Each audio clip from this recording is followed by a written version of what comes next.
The president was shot, and I was in my dorm room. I'm Richard. I'm Gary, and these are our incredible stories. All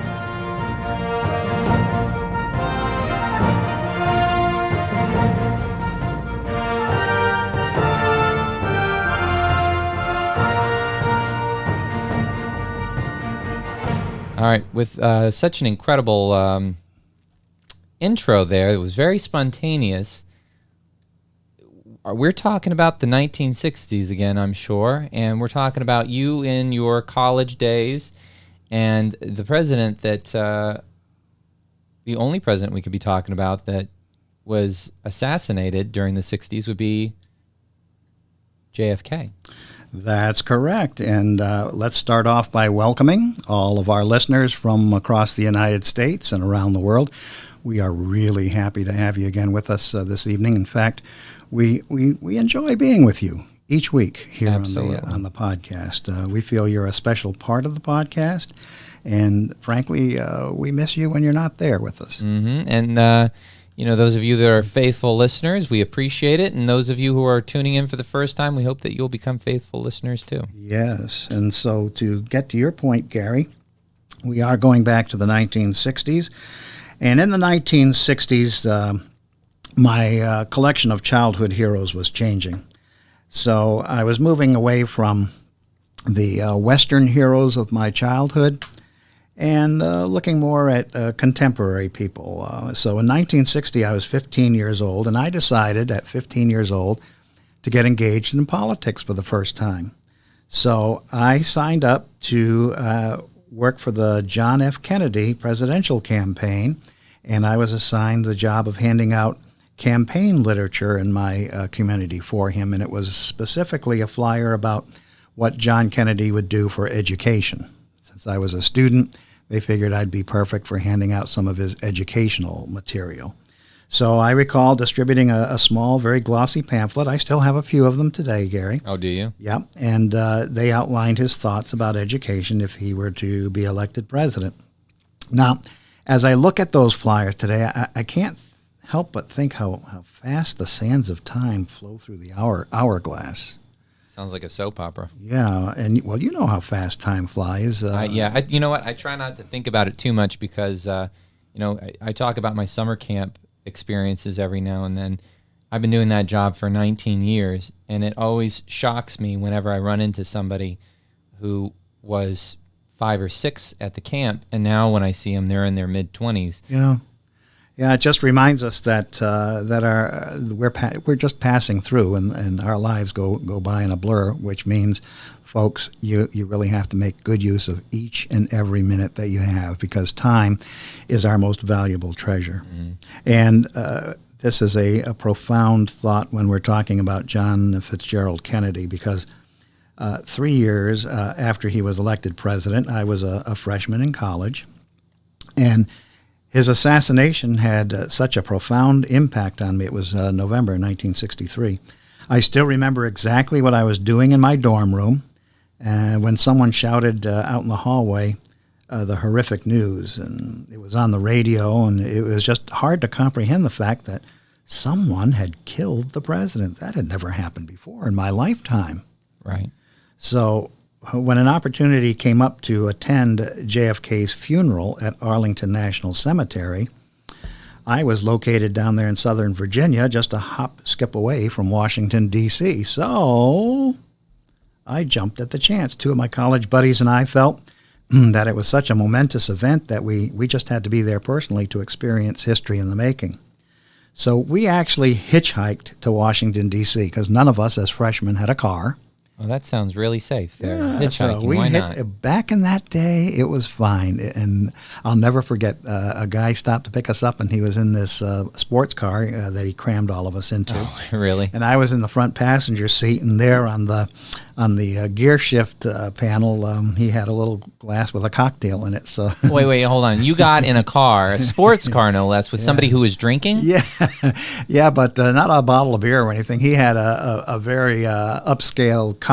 Oh yeah, no, it's nothing. It's not alcohol. It's a cocktail. Sure, that makes it so much better. We got there safely, and you're still here with us. Yeah. Mm-hmm. So now we were standing outside the church in Washington where the funeral was taking place, and we were waiting for the funeral cortege to pass by. And then, I'll never forget this, a ripple ran through the crowd.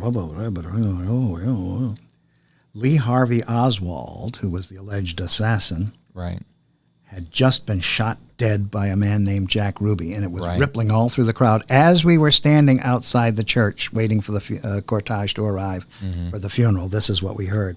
I mean, it was electrifying news. I mean, the crowd seemed unable to comprehend the meaning of that. Right. A lot happening at the same time. Yeah, first of all, it was incomprehensible that someone would assassinate the President of the United States, and then, while you're waiting for his funeral, the guy who supposedly killed him gets assassinated himself. So that's where I was when we heard about Jack Ruby gunning down Lee Harvey Oswald.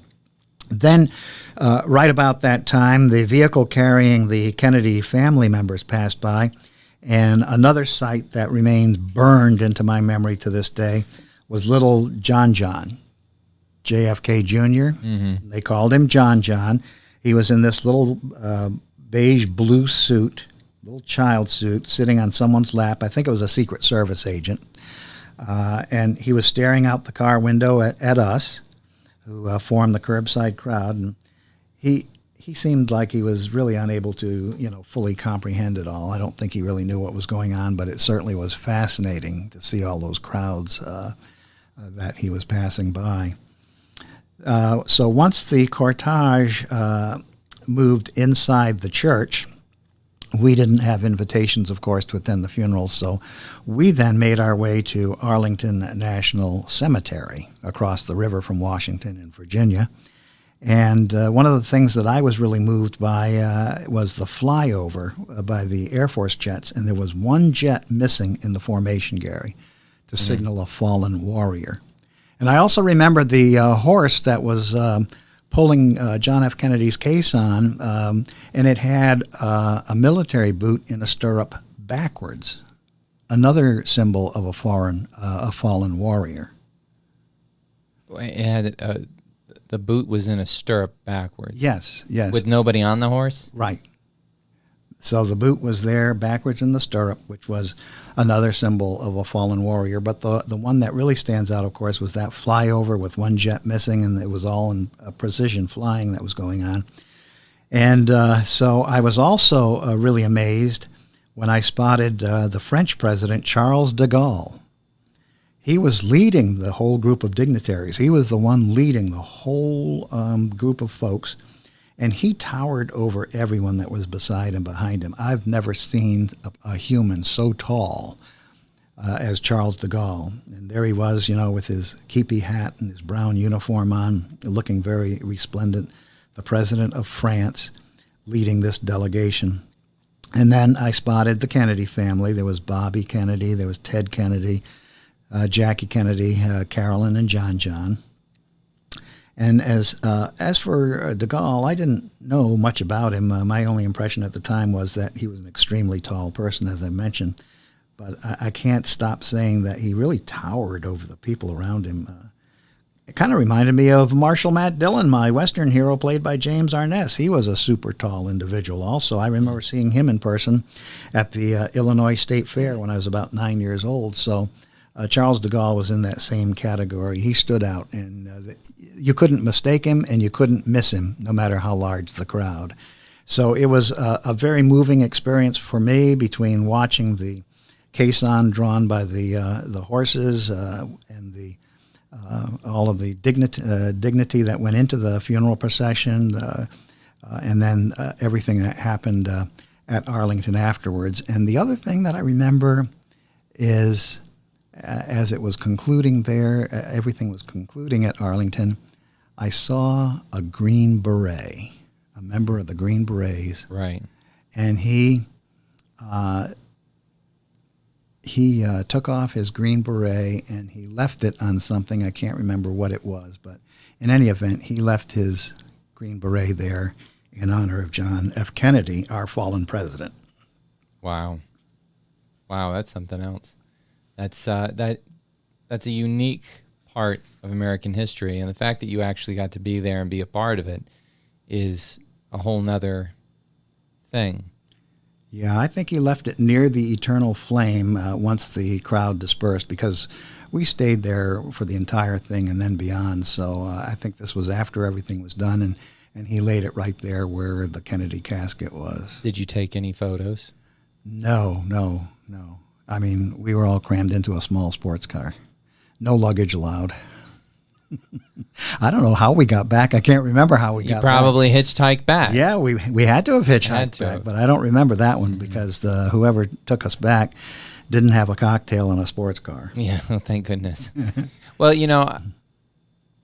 these kind of world events, they do leave a mark on us. You said you remember where you were, what happened, probably like it was yesterday. And I was thinking about September 11th when you were talking about that, because for me, that was a similar moment, because I remember every single detail about that day. I was a freshman in high school, and I remember the moment everything happened, and having somebody come in yelling that something had happened, that a plane had flown into one of the towers, and I remember them turning the TV on, and we all sat there captivated watching everything unfold in front of us in real time.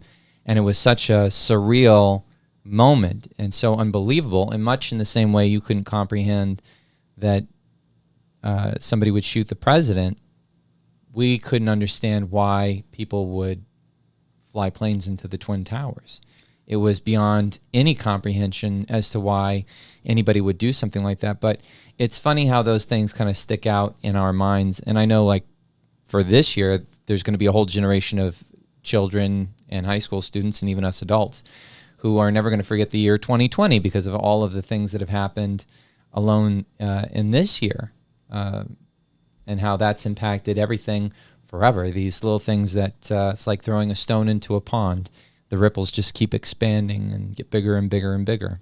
And so, with any life, if you're aware and think about it, with any life, there are a number of momentous occasions where you will always remember where you are when something happened. And for me, it was the assassination of John F. Kennedy. Sure. And with a lot of folks that might be listening to us right now, it could be the 9/11 event that you mentioned. I think all of us remember that, who were around and old enough to vividly comprehend what was going on. And you're right. 10 years from now, 20 years from now, people are going to look back at the year 2020, and they are going to vividly remember what they had to do to survive COVID-19. Yes. And so that's something that will be a historic memory baked into people's memory banks forever. Oh, absolutely. And for me, it's a little bit more reminiscent of stories that I heard from Grandma Lewis, who grew up in Texas during the 20s and 30s. And her family went through the Great Depression. And because of the area of the Southwest that she was in, they also went through the Dust Bowl. And I mean, that was a situation there where you couldn't step outside without having a mask on your face, because if you breathed in the dust that was in the air, it would get in your lungs and clot up. And then you couldn't breathe at all. And they would have to use things like turpentine and honey to, keep kids from suffocating on dust. So, and that was an event that, besides the Depression, that affected a whole generation of children. And to that, since we're talking about it, she grew up, and as we grew up, she never wasted a thing, because during that period of time, you couldn't afford to waste anything. And it was something that stuck with her all the way up until she died. She never wasted a single thing in the house. Everything had to be used, and things that were left over could always be used for something else. Ultimate recycling. And I feel like the things that we're taking away now from this year will stay with us for a long time, and you'll see a lot of things that people's habits and the way they live their life will be forever altered. Exactly, and we won't know the true effect until 10, 20 years down the road. But, exactly. Once again, like I say, all of us experience incredible moments, and I hope that everyone who's listening to us is aware of their incredible moments, appreciates their incredible moments, and treats them for what they are, very, very special. Absolutely. And don't be afraid to share it with people. If you've got an incredible story, tell other people. Yep. Right. People are always interested in listening. Yeah. So, but as for now, I have to say once again, I'm Richard. And I'm Gary, and this was an incredible story.